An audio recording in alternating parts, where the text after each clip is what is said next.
Hi, in this tutorial we're going to look at how to open an existing page we've already created, and then we'll look at using some of the tools that we can find in WYSIWYG. So to start with, I want to open up my index page which we created in the last tutorial. Now I can do that two ways. The first way is I can open up WYSIWYG itself, which we did last lesson. So I'm going to go to Computer, Local Disk C, and Web Builder. So I'm just going to quickly open that up. Now, inside WYSIWYG, to open up an existing page, I simply go to the Open button, and the default folder is WYSIWYG Web Builder. So I'm going to double click Index, and my index page has opened. The other way I can do that, I'm just going to close this, is to go to my page, right click on that, hit Open, and it will also open up for me.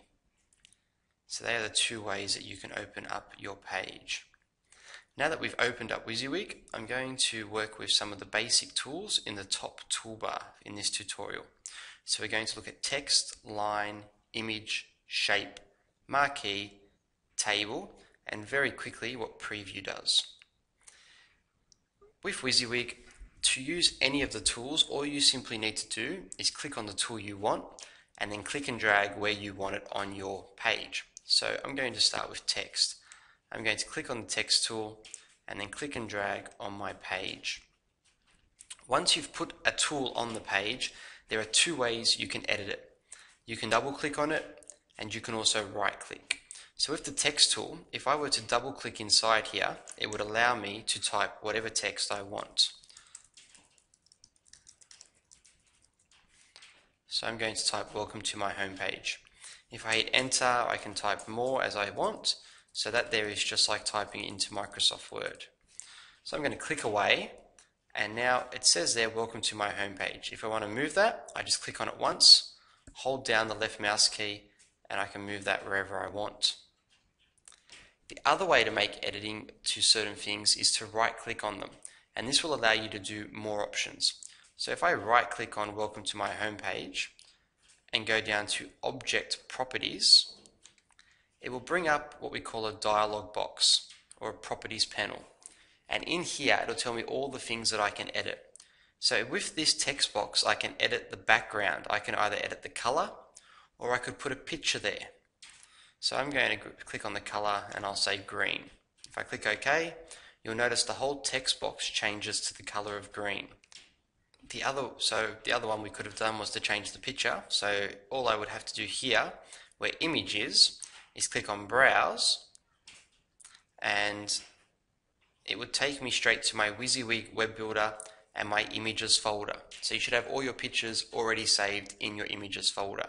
So you would simply double click on the image and then choose the picture you wanted. So the other way we can edit text is not just editing the text box itself, but we can edit the actual text we type in. So let's say I don't want it to be black colored anymore, I want to change the color. To do that, if we look up just below the toolbar, we'll see all the types of things we're used to from Microsoft Word. We have the font style, so I can change the font.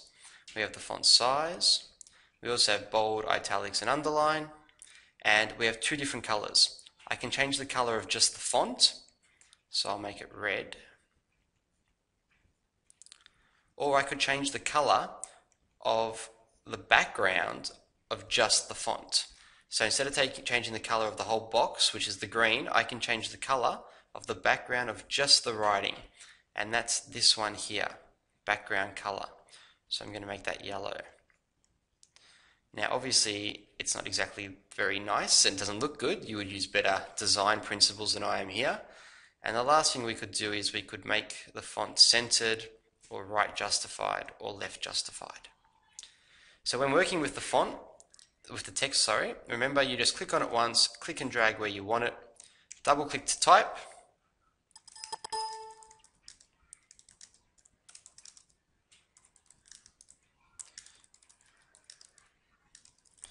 and then right click object properties to see the things that you can change.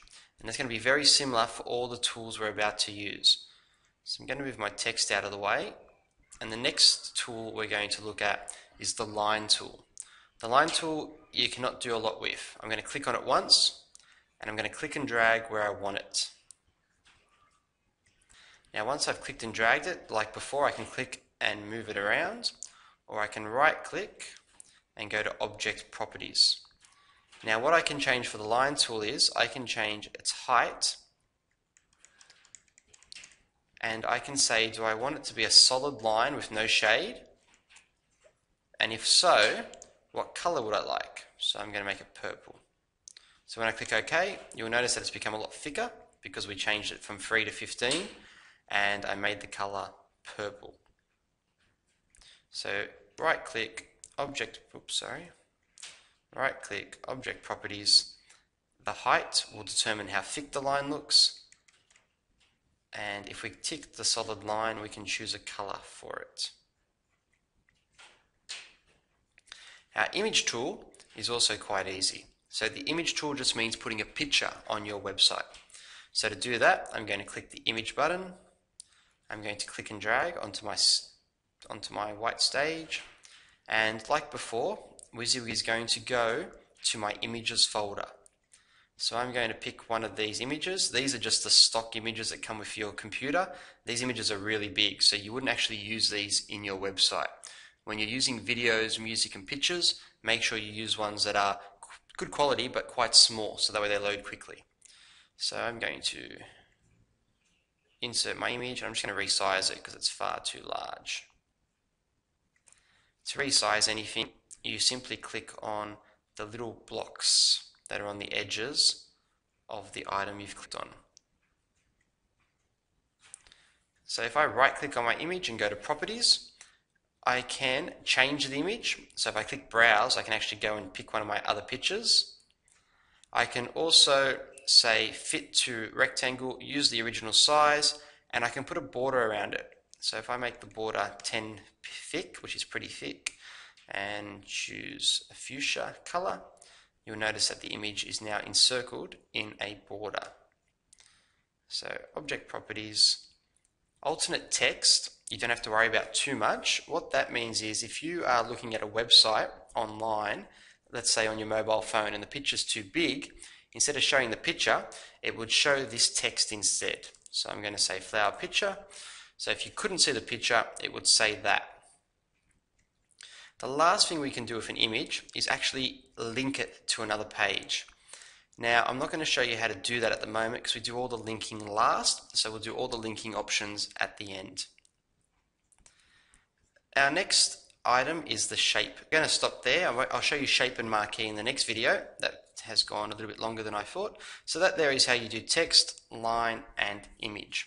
Remember, click, drag it onto the stage, and then to make your changes, right click and go to the properties.